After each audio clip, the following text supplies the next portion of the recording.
The other thing I wanted to bring up was what KR posted this week. He said Replit Agent is insane. He said at 9:04 p.m. I got an email from Replit. He goes at 9:56 I had a working app with a database. Less than an hour. Total game changer. He said personally this might be the most empowering product I've ever encountered. So we have this video. I'm going to play it here.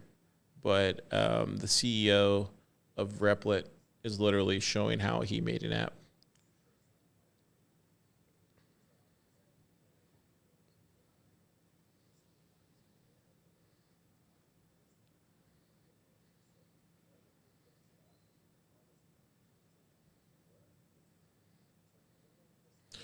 So he's talking about how they released an agent, and then how he's basically putting a just a kind of like you would put it in Pull It Up Jamie, just a syntax, and then it just starts building out the database, the dependencies, and then now he has a running app that he can push to the cloud in like 2 or 3 clicks after this, and then now he can show nearby landmarks. But it's pretty incredible. He goes through the whole thing. He even talks about the TED Talk that he did. And I think it's still, he even says it like this is not like the full fleshed out version, but this is the direction that they're headed into. What do you guys think? You guys are, I don't know. Do y'all use Replit or? I have a few things I want to say is like just a little like the origin story of Replit is they started out as like a coding education platform. And what's interesting is that perhaps without AI, like coding would be unapproachable to someone who wasn't really interested in becoming a programmer. But with AI, now basically anyone can become a programming student, even if they're only like sort of barely interested in it and kind of just want to get a little app going. So there's like AI has, I think this is part of why they're doing so much AI stuff, is it's really expanded their customer base. It's like anyone who can prompt an AI is potentially making applications now, and I think that's pretty cool. I know Austin has messed around a lot with Replit, more than I have. Yeah, it's funny. I don't use the agent product very much, almost none. In fact, when it comes up, I'm like, get out of the way.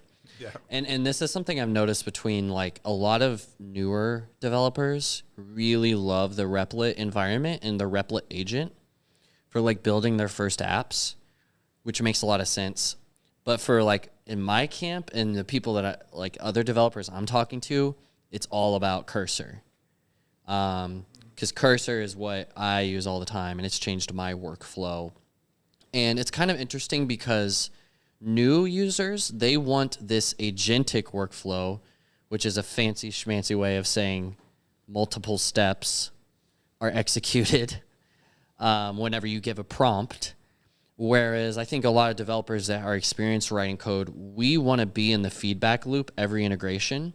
So just the best chat experience that's embedded directly in our code, that in the environment we already know and love, is kind of the ideal experience. So I'm curious. I want to play around with this a little bit more and get my own perspective, but it seems cool. And yeah. One thing I would say is I think the people who are using Cursor, we're like some intermediate dinosaur. We're like, I think most people are probably going to learn coding in an environment like this, where it's doing everything. They don't have to worry about deployment. They're not thinking about code as separate from where it ends up living eventually. It's just all in one place. And so in many ways, I feel like our flow, where we're using these text editors that still require us to have the agency to deploy it, are probably a bit of a dying thing. Not going to die fast, but I expect in 10 years, the editor is the thing that's deploying, and there is like no separation of these things. Yeah. Yeah, I will mention like Cursor has the same kind of agentic product, but obviously, like you said, it's not the environment as well. So having the environment built in, I mean, it really puts a new idea of modularity to code. Because as a human, I kind of need to compact a lot of my coding ideas, like a lot of what's in pleb devs. I actually want it to live in one repo, but maybe that's backwards. Maybe pleb devs should be like 23 individual Replit deployments And maybe that, like, which to me right now, that sounds ridiculous and stupid, but maybe that's how a lot of these new apps are going to be built, by people that don't know what they're doing and don't need to. Yeah, they don't need to know what they're doing, and they find an obscure video of yours that you made through a Google search, and they just want it. They want to figure out how to do that one thing and have it deploy and work rather than go through a whole flow. Yeah. Like the TikTokification of coding education, where it's like it's a 30-second education on this one very narrow thing rather than a curriculum. Yeah, so one interesting thought this reminds me of. Recently, when I was taking a long drive, I was thinking on the question of AI and development and pleb devs. And I was like, am I being replaced by AI? What I want to do with pleb devs, which is help grow the Bitcoin development ecosystem. And I thought about it for a long, long time. Should I be using AI tools? How should I integrate AI tools? How should I future-proof myself? How should I prepare? And I came all the way back around to the zero principle of, well, I don't want to say real development, but the developers that are going to make software that really changes the world, like, they're going to be people that care. They're going to be people that care about the details, and they will care about the details because they are the builder. They are the dev. They chose that path. They believe in it. And so I came back around, and it's like, no. In fact, I need to get further away from AI and deeper into narrative crafting, really, because it's like that narrative is what inspires the individual to go do amazing things that in this world of AI the world of AI always will stay in the midwit domain of existence, and it takes greatness and sacrifice to go outside of that. And I think that's the direction I want to go with pleb devs, and all AI is going to do is just make it to where I'm not going to have to teach certain things anymore.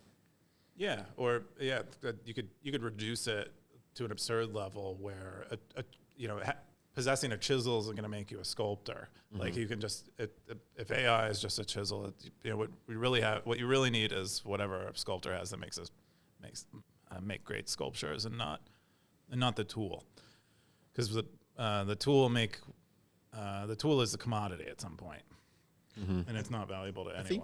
I think what I'm kind of, at least what I'm hearing, and tell me if I'm wrong, but what I'm kind of hearing right now is it sounds like the development space is going through the same transition the music industry went from when it went from analog to digital, and there was a lot of hesitance to start using digital stuff, but over time the tooling got better. Pro Tools came out, and that like opened up everything, and you still use this analog and digital world. And then what happened, it went full on digital, and then everybody became a bedroom producer, and that had its time. And then now what you're seeing is a harken back to using both simultaneously. And so it makes me wonder is that's what the equivalent of what AI is doing to developers right now, where it's still the early days, like you guys said, there's not really a lot there, but you are, like what you described earlier, is like using Cursor for this. So that's like using something that you wouldn't necessarily use back in the day. But as time gets better, a year ago, most of us these plugins are like, at least for me, like some of the plugins that we would have to pay for, or some of the different types of like reverbs and the pedals and stuff, they were like hundreds of dollars, and you couldn't buy them. You would have to just rent them or get studio time for them. But over time, now you can just go buy a Waves bundle for like $200 or just $59.99 a month or whatever, and now you have access to all these plugins, and they sound just as good as the stuff. So it definitely makes me think like maybe there's that transition that's actually happening for developers now. But I don't know. Yeah, I mean, it kind of comes back around on itself, because you're scared. Is my skill set not valuable anymore? Am I being left behind? But where I hope you end up, and where I've ended up, is like, actually, no, this just furthers my advantage, because it was never about the skills in the first place. It's about the vision and the ideas. And now the distance between a really good idea and a workable average idea, the distance between those are infinite, because anyone has access to just an okay, acceptable, good idea. Anyone can make a platform. So then your unique insight is now infinitely more valuable. And so, you know, that's kind of a positive spin on it, but it's like, you got to be positive. You know, you can't think that the AI is coming to replace your job, because you got to stay on the edge, stay spry, you know? Yeah, you gotta continue to have a purpose and a reason to live, even maybe once AI has better ideas than you. Yeah. Perhaps you still want to be doing something with yourself. I also think it's important to remember, like, you know, I've always felt this way because, you know, I think it really is more about curation, and it is more about like what you're feeding into your brain and different ideas. Because if you don't have taste, if you don't know, and this Sahil talks about this all the time in Design Club, if you don't have these like anchors of like how you see certain things in what you're creating. And I know I have them in mind, where like, you know, I collaborate a lot. So when I collaborate with new people, I like to steal some of their same type of like anchors, if that's a sense. But there's sometimes where I see their anchors and I'm like, they're terrible anchors. I don't say anything unless they ask.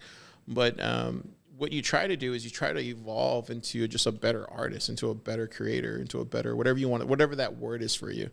And I think that is harder to replace because it's just pure experience. And all these things are just like tools to help you create that experience.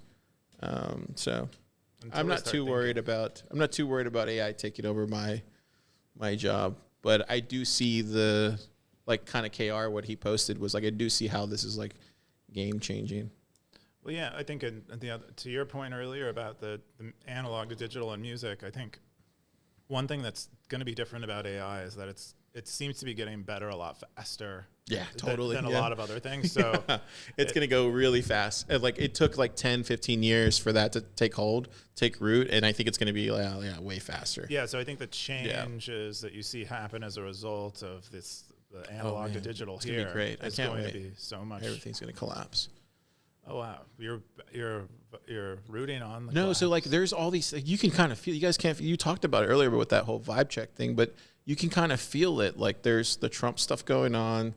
There's the debasement of our currencies. There's this AI movement. There's a lot of moving kind of like. They're like meteors. There's a lot of energy. There's a lot of meteors that are happening all at the same time, and I can't wait till they all collide like asteroids, and it's just going to make destruction in a good way, because after destruction comes creation. So well, but also during destruction comes death. So dodge bullets.